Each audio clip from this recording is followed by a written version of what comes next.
Start. Good morning. Welcome to Inside the Box. Good to meet you. Have a seat. Hey, how's it going? Sunil. Well, thank you. Nice to meet you. Okay. So Arnav? Yeah. How's the day so far? It's going well, thank you. Need some water or anything to get you May I going? have some water, please? Sure. Thank you. Okay.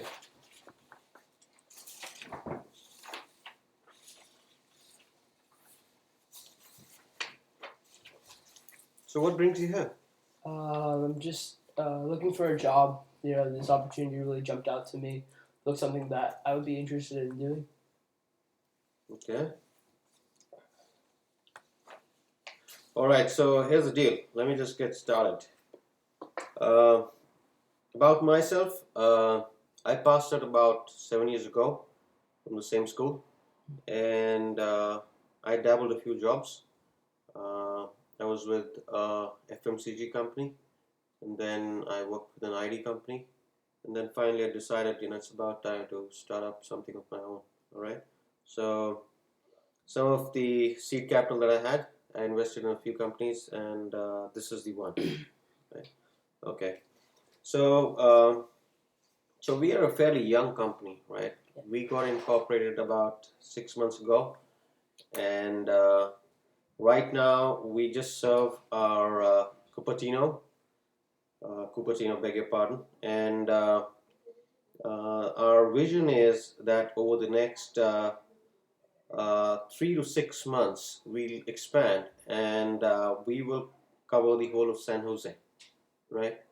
If things go fine, we obviously will expand further. We want to cover the entire Bay Area, and I think 1 year down the line is what we plan to go pan-US, right? So that's where we stand. We already have got the first round of investment. We are in discussion with our angel investors to pump in some more capital, because we need money to fund our infrastructure and logistics. We're tying up with many partners in the back end and so on and so forth. So obviously that costs a lot of money, and we are very close to getting that second tranche of capital. In terms of the product portfolio, right now we just offer picnic tiffins. We plan to add corporate lunch to our portfolio. We plan to add we plan to start organizing parties, banquet parties, maybe some supply food to marriage ceremonies and stuff like that, and Theme events. parties, things like that, events. Yeah, right. So that's pretty much us. Our vision over the next 2 quarters, 4 quarters, what our promoter background is, and a very brief of where we see ourselves, 1 year down the line. I'm not planning. I don't want to really think too much into the distance, because for obvious reasons, difficult to predict the future, right? And so that's about it. So any questions about the company before we get started? I think I'm good, thank you. All right. Okay, cool.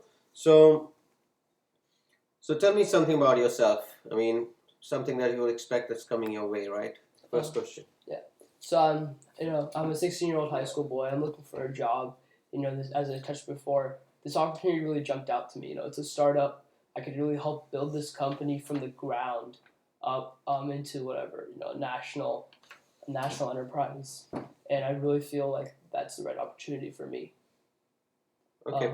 But why a startup? I feel like a startup because it'll be a sense of achievement for me, because it'll help me build something that it would give me a sense that it's my company, because I started it. I was here when it was young, and then I've seen it mature and grow, and I was a big vital part in having the company grow to where it would be at. So which other companies have you applied in?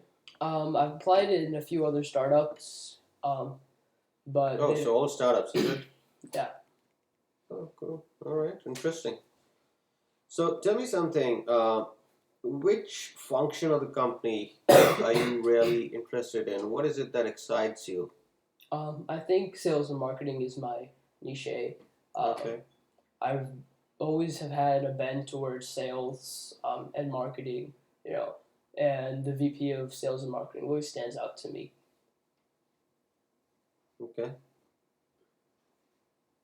Any specific job? Any specific role that you're interested in besides sales and marketing? You know, vice VP of sales and marketing.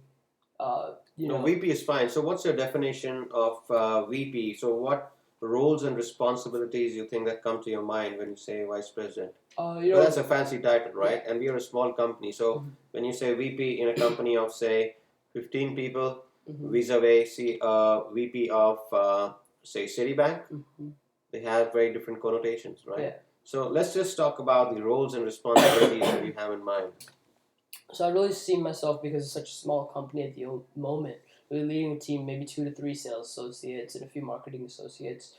Um, I'd be doing a lot of the sales work too. Making cold calls in order to get a target market, do some target research, and I think that the VP would just give me an opportunity to lead a small group of people. With my background experience, it really help improve the sales and marketing aspect of the company. Okay. I'm thinking, if you would really fit the role of this position that I have. Okay, so tell me something. How would you motivate your team? Say you have a last minute order, right? And it's 5:40 p.m. Already, right? And your team is just winding up for the day, and you have to get the order executed. It should be out by tomorrow morning because there's a school picnic being organized, Mm-hmm. and the only reason why have we have been able to bag this order is because we are the only ones who said, well, we can do it by tomorrow morning. Mm-hmm. So, how do you think you'll be able to motivate your team to, stay back, go the extra mile, and service this order? I really think that having somebody do something for you at a short notice involves building a relationship. So it wouldn't be, on the day do something nice, but it goes back to when I start working with them. And it would really be, building a relationship with them, being nice to them so that they feel inclined to, do something for me, to do work. Also, overtime, you know, because if you give somebody an incentive to do something, they will almost always do it. And I think overtime is a good incentive. You get paid extra for working extra. You get a higher rate for working, an extra hour. So, what about the softer aspects in terms of relationships that you build with team and so on and so forth? So I think it's just doing nice things, small little things throughout, the weeks when they're not expecting it. Just a small gesture, just like a thank you note if you do something, get something done extra, or you do something quicker than expected. Thank you note goes a long way. People view you as different. They view you as relatable, and they feel that if he can do something nice for me, I can also do something nice for them. So, you think a thank you note would motivate somebody? I mean, it's just a piece of paper. So I think a thank you note may not necessarily motivate somebody, but I think that a thank you note will build a relationship, and then when you build a relationship, an extra push with, say over time, the extra push that will motivate somebody because you're getting two things: you're getting paid extra, and you like a person and you're doing something for them in return. You're just giving them a favor per se, right? Yeah. So, for somebody, I mean, a few extra dollars might not matter that much. The reason being, say, somebody, uh, it's the soccer match of her son, Mm. of the employee, right?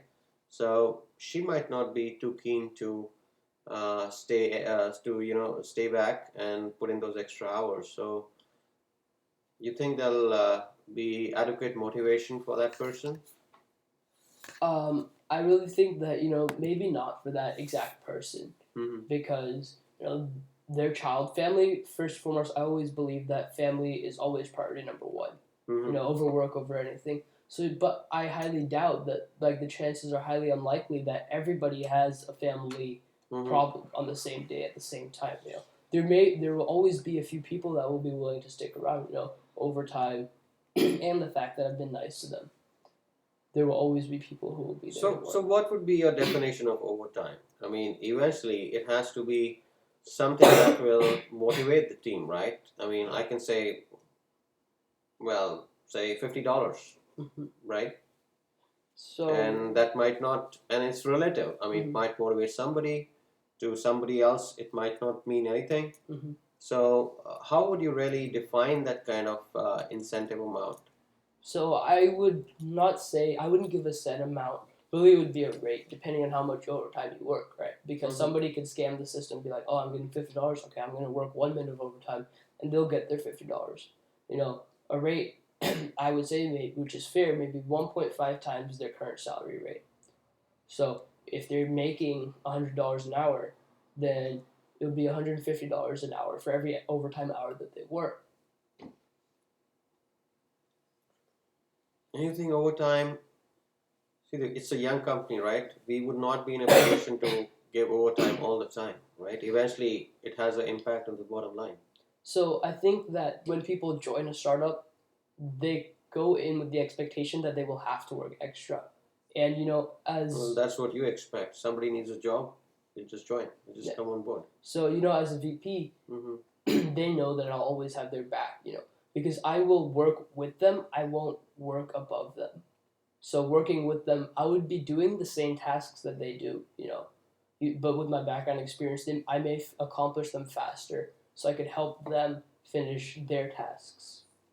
You'll So end up doing a lot of work. Maybe you end up doing cooking, you end up doing delivery, you end up taking phone orders, and so on and so forth. So when you say you will do what is expected of them, so what does that really mean? So it means that I'm willing to go above and beyond to make sure that our deadline is met. But how do you motivate your team to do that for you versus you know, doing it for them? as we discussed earlier, over time and building relationships with them so that they feel inclined to do something nice in return. Okay. Fine. Let's move on. Let's. Okay. All right.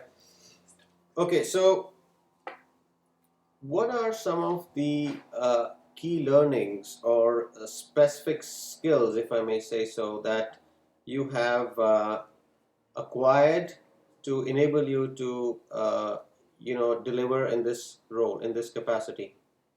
So I really studied this market, this industry of the food and delivery business, and I have an extensive network of contacts, Mm-hmm. that I can reach out to both globally and nationally, which will really help this company get off the ground. And once companies like these start to get rolling in this industry, there's a 900% profit margin probability. And once this company starts rolling, the chances of reaching that is extremely high because the industry is so big and people want food at a quick and 900% in this 900% industry? in this I don't think you industry. have your numbers right. I don't think there's any business which has 900% returns. There is a 900% return possibility in this industry. Are you sure? Yes. What are these sources that you tapped in with this data? If you look at DoorDash and Munchery, Mm-hmm. DoorDash went from $10,000 or $100,000. Within 2 months, they reached $1 million. Of 2 months of opening up their business. But then that still doesn't talk of the profitability. So their revenue went up. Yeah, you're talking of revenue. I'm talking about profit margin, 900%. But if you think about it, Mm. on every delivery that they make, they're making 50% extra of what their charge is, because people 50%, 900%. So- You're able to tie the two things up. So people are paying for their food. Yeah. For example, DoorDash, people order food from a restaurant, right? So they pay for that cost, Mm-hmm. and then DoorDash's delivery fee that skyrockets. And DoorDash, as a company, they don't pay for the gas fees of their drivers. The drivers pay for their own gas, and the drivers receive commission on the amount of sales that they get. So All right, DoorDash, so let's talk about numbers later. Moving on. So, what do you think are the skills and abilities you would expect of your team members? of my team members, Yeah. no, I would expect them to be able to be good salesmen and be relatable. Because in order to be a good salesman, you have to be able to sell the story and the product. For example, when I was in high school, I played football for all 4 years, and every year we were required to sell $400 worth of fundraising things. And every year I would tailor my pitch around my target market so that I could sell my cards the fastest. Because if I'm selling to an adult, whatever coupon cards that we were selling, I don't think they're going to care that much about the coupons themselves because sometimes they don't like to go eat out. But they would pay for the story. I would sell the story in order to get their support because they would like to support Lowbrook. It's their local school, local high school. Why not support them? It's only a few bucks out of their wallet, right? But then if I'm selling to a friend, a high school student, they do care about discounts because oftentimes high school students are on a budget and they only have a limited amount of money. And for places which they like to go eat out, a coupon could really go a long way. So a lot of times, selling is not, the same thing over and over again. You have to tailor your sales pitch in order to receive their, sale. So, how do you do research in terms of which markets to target, Um, which lot of- segments to go after? a lot of the times it's surveys. Mhm. Surveys go a long way. You post it on social media. In today's world, social media is a big thing. Facebook, Twitter. If you post a survey, people will do your survey. There's also survey websites which you can submit your survey. And How then many times have you filled a survey? Because every time I buy something, every time, leave aside buying, even if I were to just visit a website, I'll get a pop up, take survey. I'm not interested. so there's So, you think people will take a survey? so there's websites that if you take surveys from them, Mhm. they'll pay you money to take surveys. So a lot of people, if they want quick and easy cash, they'll take a bunch of surveys, and then they'll get paid for it. So, which websites did you use? If you look at Treasure Hunter, Mhm. there's also a few other websites where you get paid for doing surveys. SurveyMonkey.com? Yeah. Yeah, okay.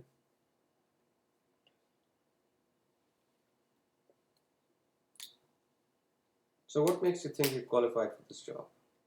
Um, I was a vice president of my class when I was in middle school. I was a captain of the football team as a junior of the varsity football team. I've led teams of people to accomplish projects which were rather big for our team size. I motivated them as we go back to the motivating. I was able to motivate them to get things done in a timely manner. I'm also a relatable person. I work hard in order to accomplish my goals, and I persevere. So, there are 10 people outside Mhm. who say the same things. Mhm.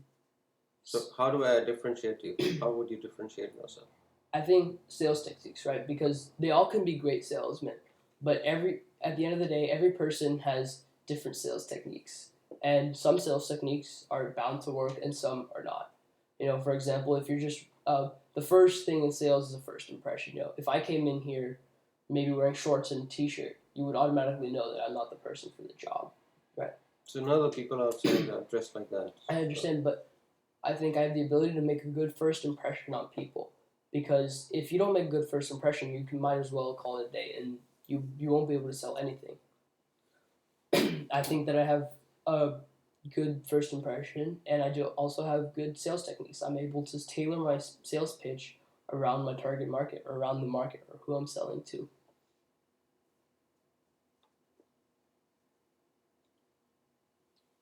So, what is your attendance background in the school? The reason I ask is absenteeism, shrinkage, tardiness is some of the common challenges that we experience in any organization. So throughout high school, on average, I missed 5 to 6 days a year, and those were sick days. I had never cut any class, and I was tardy once throughout my 3 years or 4 years of high school. So, supposing there's a team member you have, Mm-hmm. and he or she doesn't show up every Friday. Mm-hmm. It says I was sick, Mhm. and look at the day of the week, Friday, right? Yeah. I'm sure it's just an extended weekend that Mhm. person is taking, right? Yeah. So, being leading a team of young people, Mm-hmm. they might not be that have those levels of seriousness. They might not be able.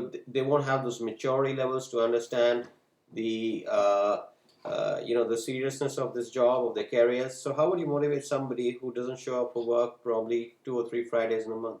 Well, everybody's gonna have a certain amount of sick days that they can take, and Mm-hmm. they can choose to spend their sick days wisely, or they can choose to spend their sick days, for an extended weekend, and that's their choice. But once they, Yeah, so the reason I said Friday specifically was because obviously not to do with any sickness. Mhm. You see what I mean? yeah, but Instead of Friday, not Tuesday, Wednesday. So that would probably indicate that somebody's just taking an off to have a party or something like that. We go on an extended weekend somewhere. So sickness is fine, right? And again, that can be a different discussion if it's genuine and so on and so forth.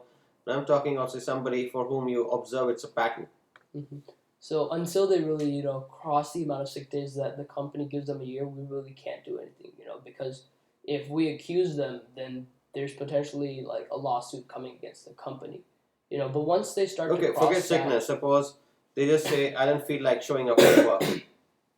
well, in that case, you'd have to like sit them down, have a talk, and attempt to motivate them. And being a motivator, being on the football team, I've learned a lot of skills on how to motivate people, how to get them like pumped up to show up to work. Because coming So to talk work, about those it has skills. to Can you be. talk about some of those skills? I think making it a fun environment, because nobody wants to work in a boring environment. But if the work environment that you have is fun, people will be more inclined to come to work. I wouldn't want to go to school if I had no friends there, right? So maybe organizing a company luncheon, a department luncheon, it'll make people build relationships and friendships so that they'll be looking forward to come to work. Get to meet their friends every day, instead of staying at home and getting bored. Also, do some activities which they like. So have them plan something, around their interests, not always what I'm interested in. Okay. So supposing somebody says, I'm interested in watching NFL Mhm. or NFL, of course, the weekend. Say somebody says he has a English Premier League match coming up, Mhm. and hence he does not want to report to work. So how would you manage that situation? So I would tell them, okay, well, you can record it and watch it during your lunch break. Mm-hmm. Because you get 45 minutes for a lunch break. That's more than enough time to watch one half of your EPL time, right? Also, maybe during his breaks, he can watch it on his phone. He can keep a Okay, live. so if recording was an option, Mhm. then there wasn't any problem at all. So he wants to watch it live.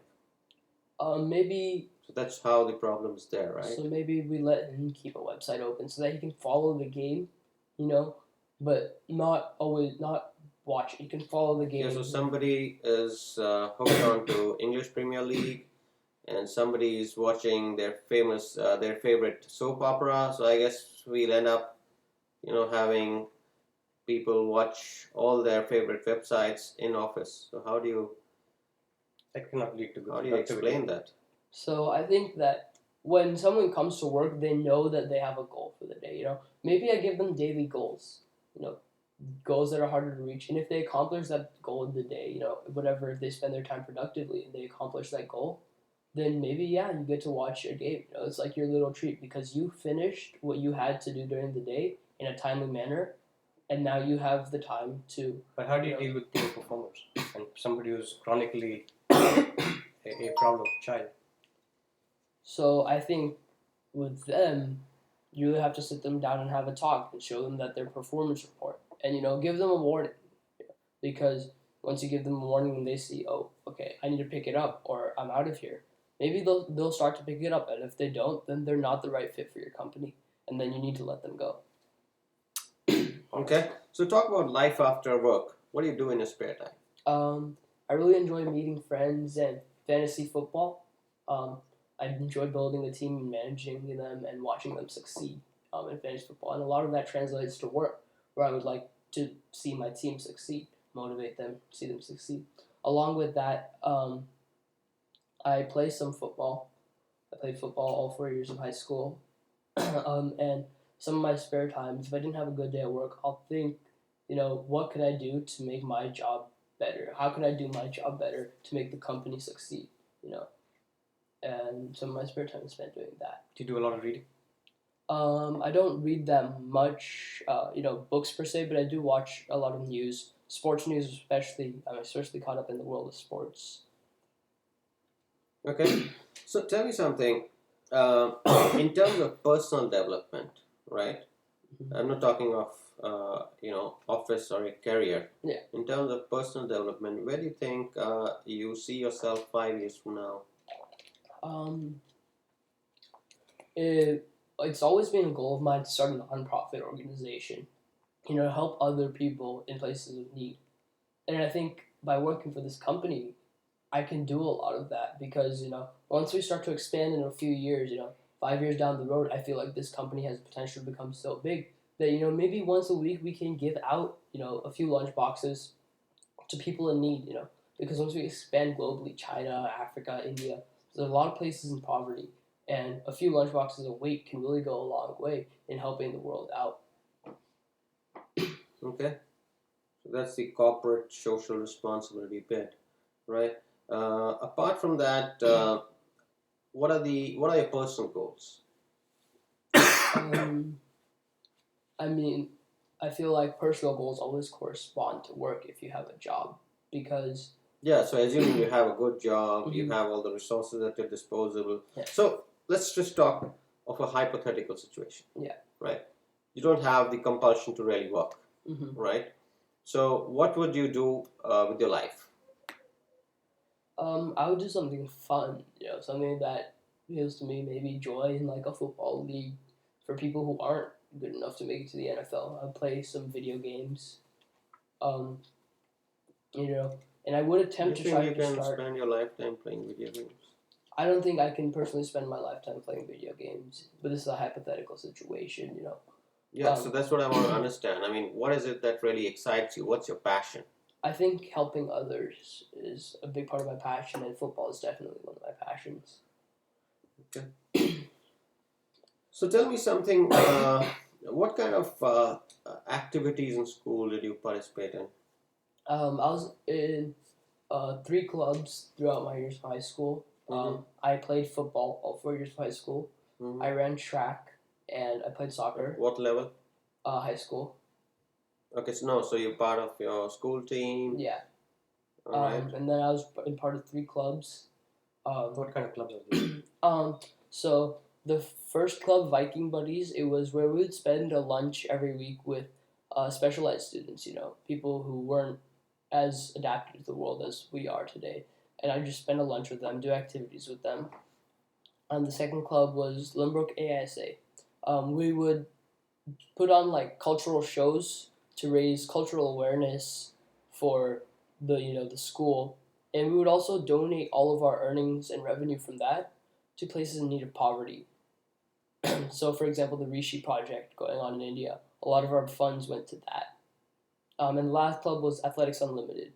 So we believe that sports could really help relieve the stress of high school students, and we planned a lot of athletic events and tournaments around the campus, which would help. It was competitive, and people would lose some of their stress from their school and have fun doing that. Talk about your strengths and weaknesses. Some of my strengths are I'm a persevered. I have a lot of perseverance. I did taekwondo until I achieved my black belt, and a lot of the times I would fail my tests to go up. For my black belt test, I failed 3 times before I managed to achieve my black belt, but I persevered through the hard times, and eventually I came out on top with my black belt. I also work hard, because if you don't work hard, nothing's going to get done. And I'm a sincere person. I have a lot of integrity and self-control. Any weaknesses? Sometimes people view me as working too hard because, maybe a tad annoying because I want to make sure that I get stuff done on the deadline. Make sure it's done in a timely manner so that we can please our customers. But sometimes that rubs off the wrong way on people. So how do you manage that situation? Um, you know, Sometimes I'll sit back and I'll make sure, if they're not doing the work, maybe I'll do it, so I don't always come off as that, person who's always, annoying other people to make sure their work is done. I'll do it for them. Maybe a nice gesture here and there. How do you think school has contributed to your development? I think school, aside from teaching me just physics and geography and maths, it's really helped me learn some valuable life lessons and, build a network of people who I've built relationships with that will never be broken, right? Some of my closest friends are from high school. And I met a lot of new people which I wouldn't have met if I just stayed at home and was homeschooled. High school has really helped me mature as a person, as well as build relationships with people who now I can go talk to for help if I need some. Any additional things that came out of school? You played in this football team. Anything else that being in high school helped you with? The football team gave me like a sense of brotherhood. Being close to someone can go a long way. So if I can establish relationships, with the people that I'm working with, it can go a long way in making sure that we can get done what needs to get done in a timely manner and in a fun way. Okay, so here's the deal. We have a couple of other positions in the company also. Mm-hmm. And there is a possibility that I would be offering this role to a candidate I just interviewed a couple of days ago because he comes with a very strong sales background. He's worked in a startup earlier. So that position might be getting closed. Mm-hmm. So is there any other position that you might be interested in, any other function that you might be interested in working over here? So my heart is really in sales and marketing, So if I don't get this job, I would like to be a sales associate so that I can build my way up to what my eventual goal is to be. Yeah, so outside of sales, I'm saying. So, I mean, if I had a sales position, probably I could have just said, well, I have closed the position of vice president, so probably I can offer you, sales manager, senior sales manager, something like that. So, outside of sales, is there any position or any role that kind of excites you? HR, I've always felt helping people can go a long way, and I think HR does a lot of that. I also like to lead people, and as HR, I have power to do stuff like that to help people out and to lead this company into the right direction. So you think, say, somebody in administration, logistics, or finance, they won't be helping people, they won't be helping others. So why just HR? You don't have to necessarily be in HR to help your co-workers. So I think that they will all definitely help people. They all definitely help people. But as an HR rep, I can help people. Just outside of the company too. It's not all about the people in the company.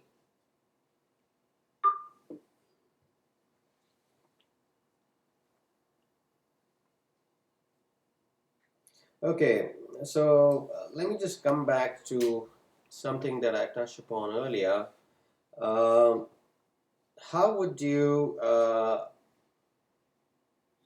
how can we bank on you that you'll be there all the time when we have a crisis in the office, when we need, say, we need to go extra mile to delight our customers? Mm-hmm. You think you'll be in a position to work, put in those extra hours if required after office? So I think I will. I was one of the people that helped come up with this idea. I got investors to invest in the company, and now I feel like it's my company. So now I'm applying for a job, and I really want to see this company succeed. I talked about how I want to see my fantasy football team succeed.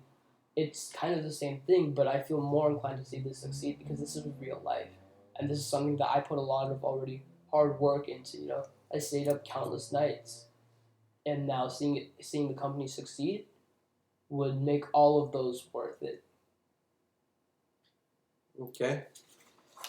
So I'm pretty much done. Anything else from your side? Nothing from my side. Do you have any other questions, concerns? So you gave me your vision of the company. I think that's all great. But then you also touched upon, you generated some seed capital. How much seed capital have you generated? Because in the case that I do get hired for this job, I would like to be, I would like to go home and prepare, see what I would do with that seed capital in order to see this company succeed. So we have $2